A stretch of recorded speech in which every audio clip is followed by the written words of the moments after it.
Good morning, class. This is Zara Srivastava, your English teacher. Students, we were studying the chapter The Talkative Barber, and we are done with a few exercises also. We have done the Let's Read section, Let's Listen also, and also we have done the Let's Talk section. Today we are going to do word building section. Here we will learn about making new words from the older ones. By adding a few new alphabets, we can make a totally different word, okay, especially the opposites one. Suppose, like for example, not to suppose, there is given, okay, if something is important, we call it important, okay, कुछ चीज़ हमारे लिए ज़रूरी है तो हम उसे बोलते हैं कि ये important है या ज़रूरी है. लेकिन अगर कोई चीज़ हमारे लिए ज़रूरी नहीं है तो हम उसे क्या बोलते हैं, तो हम उसे बोलते हैं अनइम्पॉर्टेंट. तो सिर्फ यू एन लगाने से हमारा जो वर्ड का मीनिंग है वो टोटली डिफरेंट हो गया, बिल्कुल ऑपोजिट हो गया पुरानी मीनिंग से. ऐसे ही हम कई सारे वर्ड्स बनाते हैं, उनके आगे कुछ वर्ड्स, कुछ अल्फ़ाबेट्स नए ऐड करके. जैसे कि पेशेंट है. पेशेंट का मतलब जब कोई बहुत ज़्यादा सब्र के साथ कुछ करता है, which requires lots of time and calmness. तो अगर कुछ बहुत ही आराम से हो रहा है, धैर्यता के साथ हो रहा है, तो वो पेशेंट चीज़ है. लेकिन अगर कोई सब्र में नहीं है, अगर कोई बहुत ज़्यादा नॉक्शियस है, बहुत ज़्यादा चाहता है, घबराहट में है कि जल्दी हो जाए कोई भी काम, तो उसे इम्पेशेंट कहा जाता है. जो इंसान वेट नहीं कर सकता उसे इम्पेशेंट कहा जाता है. तो patient is same word. Patient अकेले कहीं पर है तो उसका मीनिंग अगर है अलग है, लेकिन अगर हम उसके आगे आई एम लगा देते हैं तो वो जस्ट उसका ऑपोजिट बन जाता है. सिमिलरली हमारे पास अनप्लीजेंट और प्लेज़र और डिसप्लेज़र का भी है. प्लेज़र मीन्स खुशी, हैप्पीनेस, और डिसप्लेज़र मतलब जो चीज़ हमें हैप्पीनेस नहीं देती है, जस्ट ऑपोजिट ऑफ प्लेज़र. सो यहाँ पर हमने सीखे कि 3 ऐसे वर्ड्स के कॉम्बिनेशन हैं जो कि हम यूज़ कर सकते हैं. पहला है अन. किसी भी वर्ड के आगे अगर हम एन लगा देते हैं तो वो मोस्ट ऑफ द टाइम्स वो उसका ऑपोजिट बन जाता है. सिमिलरली किसी वर्ड के आगे अगर हम इम लगा देते हैं तो भी वो उसका ऑपोजिट बन सकता है. एंड अगर हम डिस लगा देते हैं तो भी वो उसका ऑपोजिट बन सकता है. तो आज हम देखेंगे किस वर्ड के आगे क्या लगाते हैं तो उसका ऑपोजिट बनता है. अब इन तीनों में से कौन सा चूज़ करना है, वही हमारा आज का टास्क है सीखने का. आइए देखते हैं.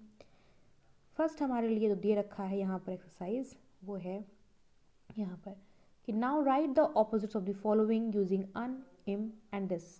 तो आइए देखते हैं किसके आगे क्या लगना है. बिलीव. बिलीव मतलब भरोसा करना किसी चीज़ के बाद.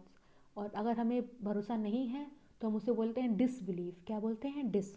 तो हम यहाँ पर बिलीव के साथ हमेशा हम डिस का यूज़ करेंगे. अगला है शेव्ड. शेव्ड जैसे कि शेव मतलब बाल छिलना, चाहे वो सर के हों, चाहे वो दाढ़ी के हों, बियर्ड के हों, तो उसका ऑपोजिट हो जाता है अनशेव्ड. क्या हो जाता है, अन. पहला था बिलीव का डिस और शेव्ड का है अन. नेक्स्ट है परफेक्ट. परफेक्ट मतलब कोई चीज़ एकदम सही मात्रा में हो, सही सही तरह से हो, उसे हम परफेक्ट कहते हैं. और से इसका ऑपोजिट हो जाएगा इम्परफेक्ट. आई एम, इसके आगे आई एम लगेगा तो ये इम्परफेक्ट हो जाएगा. नेक्स्ट है सेटिस्फाई. सेटिस्फाई का मतलब जब कोई चीज़ किसी चीज़ से संतुष्ट हो जाता है, जब आप किसी चीज़ से एकदम ओके हैं कि wow this is done well और ये पूरी तरह से हो चुका है, तो उसे सेटिस्फाई कहेंगे. लेकिन अगर इसका ऑपोजिट बनाना है तो हम अनसेटिस्फाइड बोलेंगे. क्या बोलेंगे, अनसेटिस्फाइड. अब इसके बाद है हमारे पास पोलाइट. पोलाइट का ऑपोजिट हो जाता है इम्पोलाइट. पोलाइट का ऑपोजिट हो जाता है इम्पोलाइट. इसके आगे आई एम लगा देंगे तो वो इसका ऑपोजिट हो जाता है. सिमिलरली हमारे पास है रिस्पेक्ट. रिस्पेक्ट का ऑपोजिट होता है डिसरिस्पेक्ट. रिस्पेक्ट अगर हमको देखनी है तो हम देखेंगे उसके आगे लिखेंगे डिसरिस्पेक्ट. डिसरिस्पेक्ट मतलब किसी की बेइज्जती करना या किसी की बात को सम्मानित ना करना, किसी की बात का सम्मान ना रखना. नेक्स्ट है प्योर. प्योर हम लोग बहुत फ्रिक्वेंटली यूज़ करते हैं कि मिल्क प्योर है या नहीं, वाटर प्योर है या नहीं, तो इसका ऑपोजिट हो जाता है इम्प्योर. इसके आगे हम आई एम लगा देते हैं तो ये प्योर का ऑपोजिट बन जाता है. नेक्स्ट है हमारा एक्सपेक्टेड. जब हम किसी से कुछ उम्मीद करते हैं और उम्मीद के हिसाब से ही चीज़ें हो जाती हैं तो हम उसे एक्सपेक्टेड कहते हैं. लेकिन अगर आपका सोचा हुआ नहीं होता है तो उन्हें हम अनएक्सपेक्टेड कहते हैं. क्या कहते हैं, अनएक्सपेक्टेड. इसके बाद हमारा है ओबीडियंट. ओबीडियंट वर्ड जो होता है उसका मतलब होता है जब कोई किसी की आज्ञा मानता है, किसी का कहना मानता है, उसे हम ओबीडियंट कहते हैं. जैसे आप एप्लीकेशंस भी लिखते हैं तब हमेशा लिखते हैं कि योर्स ओबीडियंटली या योर्स ओबीडियंट। तो ओबीडियंट मतलब आज्ञा क्या रही, लेकिन अगर कोई बच्चा है या कोई भी इंसान है वो किसी की आज्ञा नहीं मानता है, किसी का कहना नहीं मानता, तो उसे हम डिसोबीडियंट कहते हैं। क्या कहते हैं? डिसोबीडियंट। उसके आगे हम DIS लगा देंगे और ओबीडियंट लिख देंगे तो वो उसकी ऑपोजिट हो जाएगी। आइए, इस हिसाब से हमारा ये सेक्शन हो गया। ये 10 नए वर्ड्स हमने सीखे। आगे देखते हैं एक्सरसाइज नंबर 2 में। यहाँ पे भी हमें वही करना है, हमें ऑपोजिट्स बना करके यहाँ पर फिल इन द ब्लैंक्स करना है। पहला स्टेटमेंट कह रहा है the teacher got upset with Rani because her work was. Teacher Rani से अपसेट हो गई क्योंकि रानी का वर्क क्या था? टाइडी था, पेशेंट था, काइंड था, लाइक था, एबल था, अपीयर था या पॉसिबल था। और हमें यूज़ करना है अन, डिस या इम लगा करके। तो हम पहले ही देख लेते हैं टाइडी। टाइडी मतलब होता है साफ। तो अगर उसका काम साफ नहीं होगा तभी तो टीचर को उस पर गुस्सा आएगा। तो गुस्सा आने का मतलब है कि अनहैप्पी होना, किसी बच्चे के परफॉर्मेंस से अनहैप्पी होना। तो टाइडी के साथ हमेशा हम अनटाइडी लगाते हैं, उसका ऑपोजिट हमेशा अनटाइडी होता है। तो टाइडी के केस में हम अन लगा देंगे। ओके, मैं आपको बता देती हूँ। टाइडी का होता है अनटाइडी। अगला है इम्पेशेंट। फिर है काइंड का मैंने आपको बता दिया अनकाइंड। ठीक। लाइक का होता है डिसलाइक, एबल का होता है डिसेबल, अपीयर का होता है डिसअपीयर और पॉसिबल का होता है इम्पॉसिबल। मैं एक बार फिर से रिपीट करती हूँ। टाइडी का होता है अनटाइडी। ठीक है, टाइडी के साथ हमेशा आप अन लगाते हैं। पेशेंट के साथ आप इम लगाते हैं। काइंड के साथ आप अनकाइंड लगाते हैं, अन लगाते हैं। लाइक के साथ आप डिस लगाते हैं। फिर एबल के साथ आप डिस लगाते हैं। अपीयर के साथ भी आप डिस लगाते हैं और पॉसिबल के साथ हमेशा इम लगता है, यानी इम्पॉसिबल। तो इस तरह से आप इन वर्ड्स के ऑपोजिट बना लेंगे और फिर उनको इन ब्लैंक्स में आप यूज़ करेंगे। तो इससे आपके स्टेटमेंट्स कंप्लीट हो जाएंगे और ये आपका आज का टास्क है। इससे ऊपर वाला भी आपको आज करना है। आइए आगे देखते हैं हमारे पास क्या है करने के लिए। यहाँ पर कुछ वर्ड्स हैं जिनको कि हाईलाइट किया गया है। जैसे कि आप पढ़ सकते हैं you ordered me to come. Highlight मतलब जिसको अलग रंग से किया गया है या ज़्यादा विजिबल बनाने की कोशिश की गई है। You ordered me to come so I will not quit your house till I have shaved you. ऐसा किसने कहा था? ऐसा बारबर ने कहा था किंग से कि आपने मुझे अपने घर बुलाया है। सो मतलब इसलिए आई will not quit your house, मैं आपके घर से नहीं जाऊँगा, टिल जब तक कि आई हैव शेव्ड यू, जब तक कि मैं आपके पूरी तरह से बाल नहीं छील लेता, बाल नहीं काट देता, मैं यहाँ से नहीं जाऊँगा। While he was shaving me he could not stop talking. जब तक, ये तो स्टेटमेंट 1 था। स्टेटमेंट 2 कह रहा है while he was shaving me he could not stop talking. जब तक कि वो मुझे शेव कर रहा था, शेव करने के दौरान वो चुप नहीं था, वो बात करना बंद ही नहीं कर रहा था। ये किसने कहा था? ये किंग ने कहा था। सो नाउ ये जो वर्ड्स हैं ये हमने देखे, कलरफुल वर्ड्स, पिंक वंस, ये कई सारी बातों को जोड़ रहे हैं। जैसे कि पहले स्टेटमेंट में हमने देखा कि you ordered me to come, आपने मुझे बुलाया था इसलिए मैं आपके घर से नहीं जाऊंगा। दो अलग अलग बातें हैं। आपने मुझे बुलाया था, मैं आपके घर से नहीं जाऊंगा, लेकिन इन दोनों बातों को जोड़ा किसने? इसलिए, यानी कि सो वर्ड ने इन दोनों बातों को जोड़ दिया। सिमिलरली टिल ने भी अगले सेंटेंस को जोड़ दिया। तो ऐसे वर्ड्स जो कि दो बातों को जोड़ते हैं, दो सेंटेंसेस को आपस में जोड़ते हैं, इन्हें हम क्या कहते हैं? Joining words. इन्हें हम जॉइनिंग वर्ड्स कहते हैं। वैसे ही हमारे पास कुछ एक्सरसाइज में दिए हुए हैं। आइए देखते हैं इसमें कौन से जॉइनिंग वर्ड्स यूज़ होंगे। पहला कह रहा है, यहाँ पर सबसे पहले हमारे पास ऑप्शन में दिए रखे हैं खूब सारे जॉइनिंग वर्ड्स। ठीक है, हमें इन्हीं वर्ड्स का यूज़ करना है। इफ़ मतलब अगर, और मतलब अलावा या इसके अलावा, टिल मतलब जब तक, वेयर मतलब कहाँ, अनलेस मतलब कि जब तक कि ख़त्म ना हो जाए, सो मतलब इसलिए, एंड वाइल मतलब ड्यूरिंग या दौरान। ठीक। फर्स्ट हमारा सेंटेंस कह रहा है please wait with me dash the bus arrives. Please तब तक मेरे साथ में इंतज़ार करिए जब तक कि बस ना आ जाए। तो जब तक की इंग्लिश क्या होती है? जब तक की होती है टिल। ठीक, टिल द बस अराइव, जब तक कि बस ना आ जाए तब तक मेरे साथ वेट करिए। Do you like football dash cricket. तुम्हें फुटबॉल पसंद है डैश क्रिकेट पसंद है। तो डैश की जगह क्या आएगा? और या अलावा, ठीक। तो यहाँ पर हो जाएगा और। डू यू लाइक फुटबॉल और क्रिकेट। अगला सेंटेंस कह रहा है my father packed my lunch dash my mother combed my hair. मेरे पिताजी ने मेरे लंच को पैक किया, मेरा टिफ़िन बॉक्स तैयार किया, dash my mother combed my hair, जब तक कि मेरी मम्मी मेरे बालों को झाड़ रही थी या कोम कर रही थी। तो यहाँ पर हो जाएगा वाइल, ठीक है, जब तक कि। अगला सेंटेंस कह रहा है we will reach on time dash we go by car.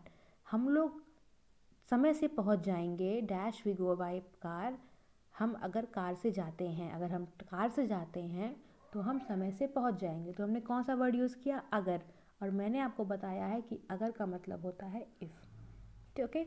अगला सेंटेंस कह रहा है योर स्पीच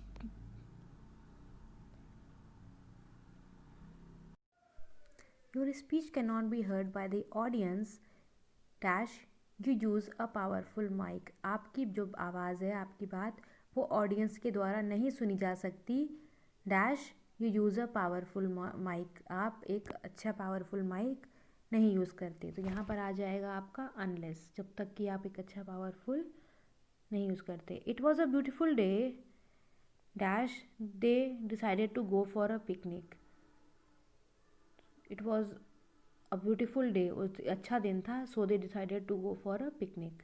अगला है we went to the zoo while we are and we went to the zoo dash we saw many animals. हम zoo तक गए where we saw many animals. Okay, so this is the answers. Next आते हैं word fun पे।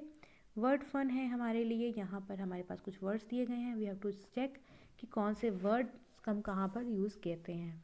कह रहा है कि right what you do when you are at. अगर आप किसी जगह पर हैं, फॉलोइंग जगह जो भी दी गई हैं, वहाँ पर आप क्या करते हैं। अगर आप किसी फीस्ट पर हैं, फीस्ट मतलब अगर कहीं दावत पे गए हैं, कहीं पार्टी पे खाना खाने गए हैं, तो आप वहाँ पर क्या करते हैं। तो आप वहाँ पर सिट, आप वहाँ बैठते हैं, आप वहाँ ड्रिंक करते हैं, आप वहाँ पर खाना खाते हैं। Okay, so this is all what you do their.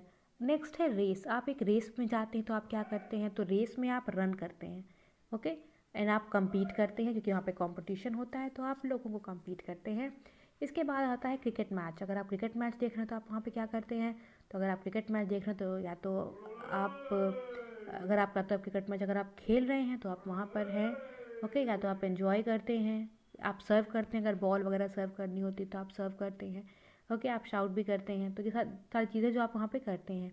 Next है सिनेमा। सिनेमा में आप क्या करते हैं, अगर आप मूवी देखने जाते हैं तो आप क्या करते हैं। तो आप वहाँ पर बिल्कुल, आप वहाँ पर भी आप बैठते हैं, ठीक, वहाँ पर भी आप एंजॉय करते हैं। तो दीज आर दी थिंग्स जो आप वहाँ पर करते हैं।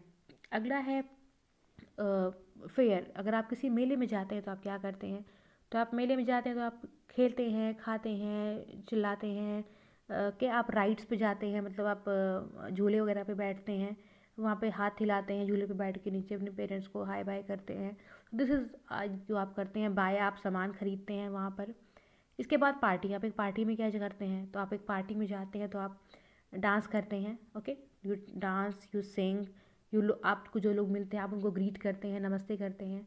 This is all what you do during this. तो इसमें से आप वर्ड्स को सेलेक्ट करेंगे और यहाँ पर लिखेंगे। आप एक वर्ड को 2 बार भी लिख सकते हैं। अगर आप को लगता है कि वो हर जगह पे आप ऐसा करते हैं तो आप एक वर्ड को 2 बार भी लिख सकते हैं। ऐसा कोई हार्ड एंड फास्ट रूल नहीं है कि आपको एक ही वर्ड को एक ही बार लिखना है। सपोज़ करिए आप मूवी भी एंजॉय करते हैं और क्रिकेट मैच भी एंजॉय करते हैं, तो आप दोनों ही चीज़ों में एंजॉय लिख सकते हैं। ओके, आगे देखते हैं। हमारा एक और सेक्शन है लेट्स राइट का।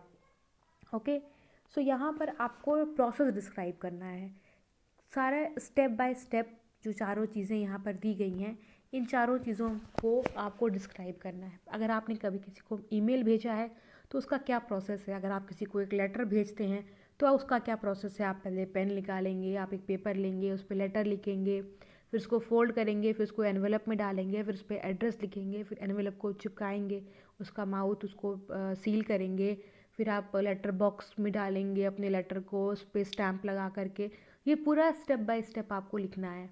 सिमिलरली अगर आप घर पे एक सलाद बनाते हैं, सैलड बनाते हैं घर पे, तो आप उसके लिए क्या करते हैं, पहले आप वेजिटेबल्स लेते हैं, आप उन्हें वॉश करते हैं, फिर आप नाइफ़ से उसको कट करते हैं, या आपको नहीं आता तो अपने पेरेंट्स से कट कराते हैं, और फिर इस तरह से आप सैलड बनाते हैं।